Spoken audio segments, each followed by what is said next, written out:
நடத்தக்கூடியதுக்காக அந்த வாகனத்துக்கு அனுமதி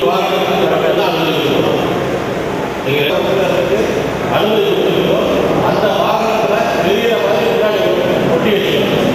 இது எலெக்ஷன் அந்த வண்டியில் தான் இருக்கணும். சப்போஸ் அந்த வண்டிக்கு ஏதாச்சும் ரிப்பேர் இந்த மாதிரி ஏற்படுதுன்னா மறுபடியும் நீங்கள் உடனே வாங்கிக்கலாம். அதில் எங்களை பொறுத்த வரைக்கும் எந்த காலகட்டமும் இருக்காது. உடனே நடவடிக்கை எடுத்துக்கலாம்.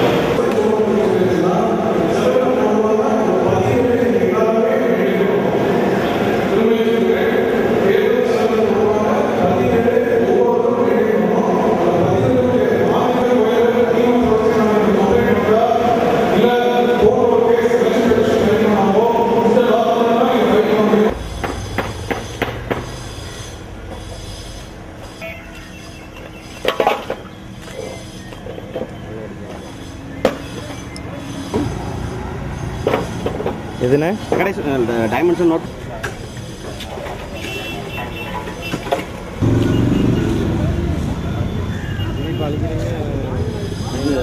கட்சி ஏன் உங்களை கட்சி தான் அனுப்பியிருக்காங்க? நம்ம கார்பரேஷன் ரைட் ரைட். யார் வந்த ஃபோட்டோ எடுத்து? நான் 46வது வட்ட திமுக மாநகராட்சி வேட்பாளர். இன்றைக்கி மாநகராட்சியின் சார்பாக தேர்தல் விதிமுறைகள் பற்றிய ஆலோசனை கூட்டம் நடைபெற்றது. அதில் மாநகராட்சி அதிகாரிகளும் காவல்துறை அதிகாரிகளும் கலந்து கொண்டு தேர்தல் நடைமுறை விதிகளை பற்றி விளக்கி கூறினார்கள். மிகவும் பயனுள்ளதாக இருந்தது.